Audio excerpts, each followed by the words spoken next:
बिस्मिल्लाहिर्रहमानिर्रहीम। Hello, welcome back to my channel chemistry zone. आज का हमारा टॉपिक है वो है evidences in the support of mechanism isotopic labelled oxygen experiment. हमने पिछला पार्ट 1 जो डिस्कस किया था उसमें हमने स्ट्रिफिकेशन, जिसका एक सिंपल सा रिएक्शन था जो रिवर्सिबल रिएक्शन था और एसिड कैटलाइज्ड था, सिर्फ एसिड कैटलाइज्ड था। ठीक है जी। और उसके बाद हमने उसी स्ट्रिफिकेशन मींस के ईस्टर की हाइड्रोलिसिस पढ़ी जो कि both acid and base catalyse थी। ठीक है। फिर हमने जो स्ट्रिफिकेशन पढ़ी उसमें एक ही रिएक्शन था, बाकी जो हमने आगे पढ़ा उसमें 6 स्टेप्स थे जिसमें डीप्रोटोनेशन और हर चीज़ हो रही थी। जो ये देखिए लास्ट स्टेप ये वाला हमने ऊपर भी हमें नज़र आ रहा है। तो ये बहुत ही सिंपल पीछे था जिसमें थ्योरी भी साथ में थी, नोट्स भी साथ में थे मींस के। आज हम ये पढ़ेंगे उसी टॉपिक को प्रोसीड आगे करते हुए कि एविडेंसेस जो है वो मैकेनिज़्म में हमें कैसे पता चलेगा कि ये either it is acyl cleavage और अल्काइल क्लीवेज। ठीक है जी। चलें जी पढ़ते हैं। Now start. हम लेते हैं कि आइसोटोपिक लेबल्ड ऑक्सीजन एक्सपेरिमेंट।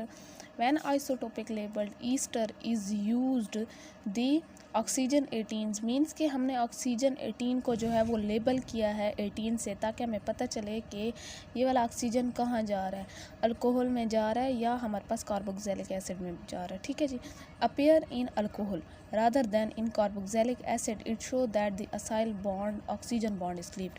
अब वो कहते हैं कि हमारे पास जब हमने ऑक्सीजन को लेबल किया और 18 वाला जब लेबल किया ऑक्सीजन, ये वाला अल्कोहल में जो है अपेयर हो रहा था। मींस कि ये वाला जब क्लीव होके इनको जो तोड़ रहे थे, ईस्टर को हम तोड़ रहे थे, लास्ट वीडियो में हमने ये देखा कि हमारे पास ईस्टर टूट के क्या बन रहा था, अल्कोहल और कार्बोक्सिलिक एसिड। तो वो कहते हैं जिसको हमने 18 लेबल किया था, जिस ऑक्सीजन को अल्कोहल में आया वो कार्बोक्सिलिक एसिड में आने के बजाय अल्कोहल में आ गया, मींस कि वो कार्बोक्सिलिक एसिड में नहीं आया। तो हमने इससे ये चीज़ शो होती है कि this is acyl oxygen bond cleavage, means कि असाइल ऑक्सीजन बॉन्ड जो है वो क्लीव हुआ है। ठीक है जी। फिर देखें ये रिएक्शन देखें, हमने ऑक्सीजन ये ईस्टर है। ठीक है जी। ये आर्क प्राइम इसलिए लगा है कि इस आर और इस आर्क में आप डिफ्रेंशिएट कर सकें। अब एक चीज़ आप लोगों ने देखनी है कि ये मैंने क्या चीज़ कर दिया, 18 से इस ऑक्सीजन को लेबल कर दिया। अब हमारे पास जो है ये सारा वहीं पीछे वाले स्टेप हो रहे हैं जो पीछे हमने किए हैं कि एसिड कैटलाइज्ड जो है वो किया है। इसमें हमने क्या किया कि वाटर ऐड किया, हम हाइड्रोलिसिस कर रहे हैं।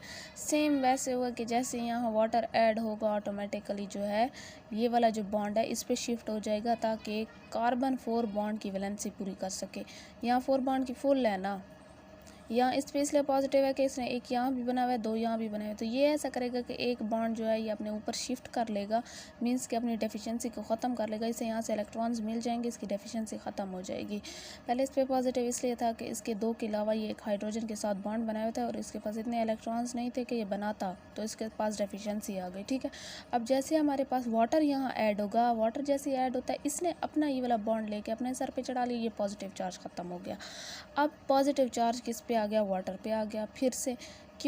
क्योंकि हमारे पास जो है यहाँ पे ऑक्सीजन ने जो है वो एक्स्ट्रा बॉन्ड बना लिए कि 2 इसके साथ बना लिया, फिर से एक इसके साथ बना लिया, तो हमारे पास फिर से जो है इसके पास डेफिशिएंसी आ जाएगी, लेकिन इस ऑक्सीजन के पास ख़त्म हो जाएगी क्योंकि इसने यहाँ जो है 2 बॉन्ड यहाँ पूरे कर लिए, एक इसके साथ एक हाइड्रोजन के साथ, और एक जो एक्स्ट्रा था वो सर पे ले लिया, तो मतलब इसके पास इलेक्ट्रॉन्स पूरे हो गए, बॉन्ड वाले इसने इलेक्ट्रॉन्स ले लिए और डेफिशिएंसी ख़त्म हो गई। ठीक है। अब हमने जो चीज़ नोट करनी है वो तो ऑक्सीजन 18 है, पहले ऑक्सीजन 18 यहाँ था, फिर से वहीं पड़ा है वाटर का ऑक्सीजन, ये ऑक्सीजन कोई इस पे लेबलिंग नहीं है, ये ऑक्सीजन 18 फिर से वहीं पड़ा है। अब फिर से हमने क्या करना है कि इसे हटाने के लिए, मींस कि इसे न्यूट्रलाइज़ करने के लिए एक चीज़ को डीप्रोटोनेट करना पड़ेगा, एक हाइड्रोजन को।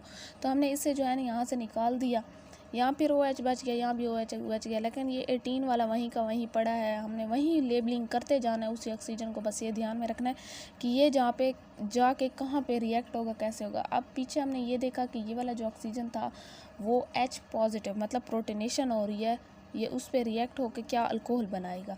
अब ये वाला ऑक्सीजन जो है वो यहाँ जाके अल्कोहल बनाएगा क्योंकि ROH बनता है, ऐसे बन रहा था ना पीछे भी, सारा मैकेनिज़्म यही है। ये सिंपल मैकेनिज़्म भी यहाँ से देख सकते हैं अगर इस लेबलिंग को हटा दें तो। अब हमने क्या करना है कि ये लेबल वाला देखना है कि ये H+ पे जो है वो रिएक्ट कर रहा है। जैसे H+ पे किया हमें पता था कि अब फिर से ऑक्सीजन के 3 हो गए तो इस पर डेफिशिएंसी आ गई। अब जैसे इस पे पॉजिटिव ऑक्सीजन पे चार्ज आया, ये तो वहीं 18 वाला लेबल्ड ऑक्सीजन है। फिर से हमारे पास ये वाला ऑक्सीजन था, इसने अपने बॉन्ड यहाँ नीचे जैसे किए, कार्बन के पास 5 हो जाएंगे, तो कार्बन 1 को कहेगा कि तुम निकलो यहाँ से, ताकि मेरी वैलेंसी 2 इसके साथ और 1 इनके साथ पूरी हो जाए 4 की। अब ये वाला जैसे निकलेगा तो इसका जो ये वाले बॉन्ड के इलेक्ट्रॉन्स है इसके सर पे आ जाएंगे, ये लेके अपना इलेक्ट्रॉन यहाँ से निकलेगा तो ये न्यूट्रल हो जाएगा, तो ये 18 वाला अल्कोहल में आ जाएगा। अब यहीं ऑक्सीजन लेबल था, ये किस में आ गया, अल्कोहल में आ गया। ठीक है, अल्कोहल में आ गया तो ये हमारे पास निकल गया, ये कार्बोक्सिलिक एसिड रह गया, और वहीं जो हमारे पास कार्बोक्सिलिक एसिड था उसमें एक H हमने डीप्रोटोनेट कर दिया, लास्ट वाला जो स्टेप था, और कार्बोक्सिलिक एसिड बन गया, तो ये अल्कोहल में हमारे पास। अब हम ये कहते हैं कि हमारे पास जो आइसोटोपिक 18 था ना, ऑक्सीजन 18, वो अल्कोहल में आया बजाय कार्बोक्सिलिक एसिड में आने के। ठीक है, यहाँ तक बात क्लियर है कि हमने सिर्फ लेबल्ड ऑक्सीजन को देखना है और किसी चीज़ को नहीं देखना, मैकेनिज्म सारा वहीं प्रीवियस चलेगा। Hydrolysis of Easter in acidic medium is rate इतना होगा कि हमारे पास K कार्बोक्सिलिक एसिड और वाटर, ठीक है, सॉरी ईस्टर और वाटर, कार्बोक्सिलिक एसिड नहीं, ईस्टर और वाटर। ठीक है, तो ये हमारे पास रेट ऑफ रिएक्शन जो है ये चलेगा। तो हमारे पास ये 2 मॉलिक्यूल है, मॉलिक्यूलैरिटी 2 होगी और ऑर्डर भी हमारे पास 2 होगा। ठीक है ना, रिएक्शन का ऑर्डर। अब हमने एक एविडेंस तो ये देख लिया, अब दूसरा एविडेंस ये देखते हैं कि अल्काइल एज कायरल सेंटर। ठीक है, एविडेंस 3 में CH3 है। ये क्या चीज़ है हमारे पास, एविडेंस 3 में यहाँ डबल बॉन्ड है। एक चीज़ आप लोगों ने याद रखनी है। अब मैं इस ईस्टर की जो है क्या करूँ कि मैं इसकी हाइड्रोलिसिस करवाऊँ। ये थोड़ा सा कॉम्प्लेक्स मॉलिक्यूल दिया हुआ है जिसमें डबल बॉन्ड दिया हुआ है, तो ये देखते हैं कि हमारे पास कैसे होगा। अब वाटर मैंने ऐड किया, कार्बोक्सिलिक एसिड बन गया, और ये अल्कोहल तो बन गया, लेकिन ये डबल बॉन्ड भी आ रहा है इसके अंदर। ठीक है ना, ये डबल बॉन्ड आ रहा है। अब देखते हैं कि in this reaction no allylic rearrangement occur, so it show that acyl oxygen bond is cleaved. If alkyl oxygen bond is cleaved then allylic rearrangement occur and 2 isomeric alcohols are formed, but in this case no allelic rearrangement occur। आपने ना एक चीज़ ये याद रखनी है कि allelic rearrangement उसे कहते हैं जिसे हम अलीलिक शिफ्ट भी कहते हैं।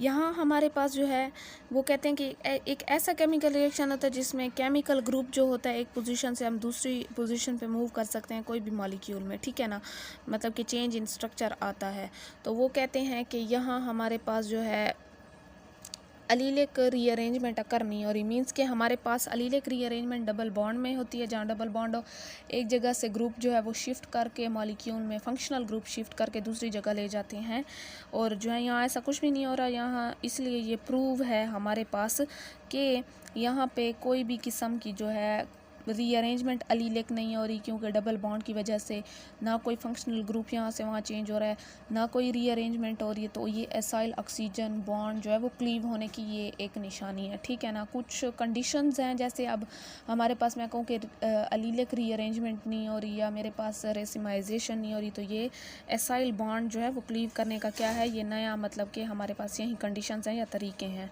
ठीक है, अब एक और चीज़ आप लोगों ने देखनी है कि हमारे पास जो है अगर अलीलिक रीअरेंजमेंट होती भी है ना, तो वो डबल बॉन्ड में होगी जहाँ पे होती है, जो मींस कि हमारे पास अलीलिक बॉन्ड में कहीं भी जो है रीअरेंजमेंट हो रही है तो ये डबल बॉन्ड का होना ज़रूरी है, और एक जगह से दूसरी जगह क्या करना, फंक्शनल ग्रुप का मूव करना ज़रूरी है। ठीक है, अब जो है तकरीबन होती यही है कि हमारे पास न्यूक्लियोफिलिक या इलेक्ट्रोफिलिक में होती है, क्योंकि हमारे पास यहाँ डबल बॉन्ड होते हैं, और हमने ये पढ़ा कि हम सारा काम अल्कीन के साथ कर रहे हैं पीछे, तो यहाँ अल्कीन हमारे पास प्रेजेंट भी है, लेकिन यहाँ ऐसा है कि यहाँ कोई भी फंक्शनल ग्रुप चेंज नहीं हो रहा, जिसका मतलब एसाइल बॉन्ड क्लीव हो रहा है। ठीक है, अब हमने एक और चीज़ देखनी है, यहाँ देखें कि हमारे पास जो है ये क्या बन गया है, दिस इज़ कार्बोक्सिलिक एसिड।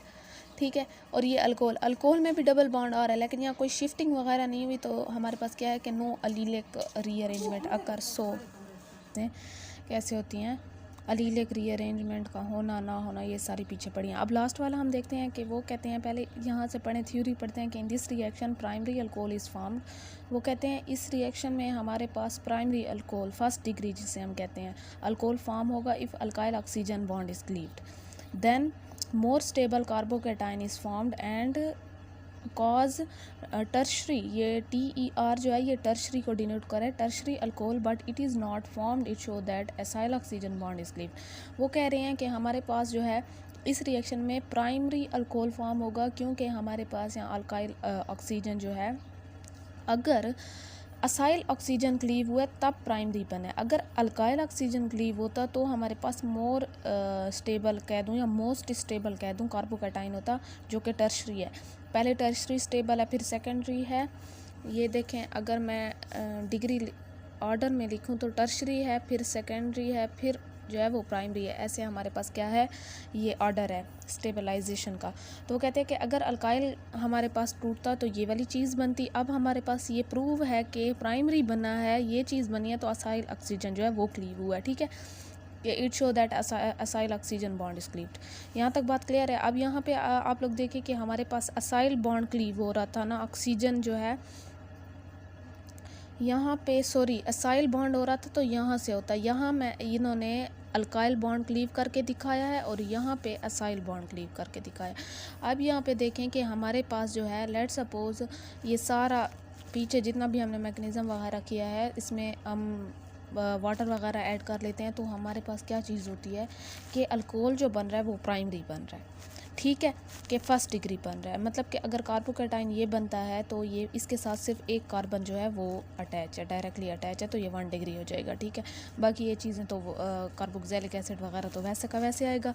अब एक और चीज़ देखनी है कि अगर मेरे पास, अब इन्होंने ये चीज़ भी करके दिखा दी है कि हमारे पास अल्काइल बॉन्ड अगर क्लीव होता है तो टर्शरी हमारे पास कार्बोकैटाइन स्टेबल कैसे बनता है, ताकि इस चीज़ में भी कोई डाउट ना हो। वहाँ जो है मैंने असाइल यहाँ से किया, मैं यहाँ से अब अल्काइल कर रही हूँ। ठीक है, जब असाइल करोगे तो साथ में C भी साथ में टूटेगा, सिर्फ अल्काइल करोगे तो सिर्फ ऑक्सीजन जो है वो अलग होगा। यहाँ से एक चीज़ ये नोट कर लेनी है कि अल्काइल जो R वाली चीज़ है वो अलग होगी, ये सारी R वाली है। अब देखो कि हमारे पास जो है, जैसे ये मैं टूटा, इस पर नेगेटिव आ गया, ये बॉन्ड, ये इलेक्ट्रॉन जो हैं, ये जो बॉन्ड वाले थे, इसने अगर ले भी लिए तो इस पर नेगेटिव आ गया, जो हमारे पास बच गया कार्बोकैटाइन, तो ये डेफिशिएंट हो गया, इसके पास कमी आ गई, इस पे पॉजिटिव आ गया। ठीक है, अब इस पे पॉजिटिव आया है तो मेरे पास पीछे जो हम पढ़ क्या रहे हैं कि nucleophilic addition reaction, electrophilic addition reaction, उनमें यही था कि हमारे पास रीअरेंजमेंट और मार्कोनिकॉफ रूल और ये सारा पीछे जो है हमने पढ़ा है। जिसने अगर नहीं पढ़ा तो उसे वो पीछे वाली वीडियो देखे। अब ये जो है यहाँ पे फिर भी ये कहेंगे कि हमारे पास ये प्राइमरी है क्योंकि ये इस कार्बन पे आ रहा है, तो हमने ये चीज़ पढ़ी है कि फर्स्ट डिग्री को हम सेकंड डिग्री में कर सकते हैं किस चीज़ की वजह से, हाइड्राइड शिफ्ट, मिथाइल शिफ्ट या फिनाइल शिफ्ट। तो यहाँ हमारे पास क्या है, हमारे पास यहाँ मिथाइल है तो ऑटोमेटिकली मिथाइल शिफ्ट होगी। जब मिथाइल जैसे शिफ्ट अकर होगी तो ये वाला यहाँ पे आ जाएगा और इसके वाला इसके कार्बन पे आ जाएगा, इस पे आएगा, ये थर्ड डिग्री बन गया। तो हमारे पास ये क्या है, मोस्ट स्टेबल कार्बोकैटाइन बन गया। किस चीज़ की क्लीवेज की वजह से, अल्काइल क्लीवेज की वजह से। ठीक है, तो इसी के आगे हमारे पास रिएक्शन प्रोसीड होगा, बाकी जितना भी मैकेनिज्म वो सेम है। बस चीज़ ये दिखानी थी कि हमारे पास थर्ड डिग्री कार्बोकैटाइन कैसे बन रहा है। ठीक है, अब यहाँ तक आप लोगों को क्लियर हो गया कि 4 एविडेंसेस हमें अल्काइल और असाइल में डिफरेंस भी करके उनका बता दिए कि हमारे पास असाइल क्लीवेज में क्या क्या जो है वो डिफरेंस आएगा या क्या क्या हमारे पास एविडेंस आएगा। हमें पता कैसे चलेगा कि ये अल्काइल क्लीवेज हो रही है या असाइल। आप कोई भी रिएक्शन दे सकते हैं टीचर आपको पेपर में कि ये वाली चीज़ ऐसे हो रही है, लेबलिंग जो है वो नहीं करते, तो ये आपने ख़ुद बताना होगा लेबल करके कि हमारे पास एविडेंस के लिहाज से अगर प्राइमरी बन रहा है तो ये चीज़ होगी। कोई भी एक एविडेंस ले लेना है तो उस पर आप लोग प्रूव कर सकते हैं कि इधर इट इज़ असाइल क्लीवेज और अल्काइल क्लीवेज। ठीक है जी, यहाँ तक आई होप सो आप लोगों को समझ आ गया होगा। अगली वीडियो में मिलते हैं, अब तक के लिए इतना काफ़ी है। अल्लाह हाफिज़।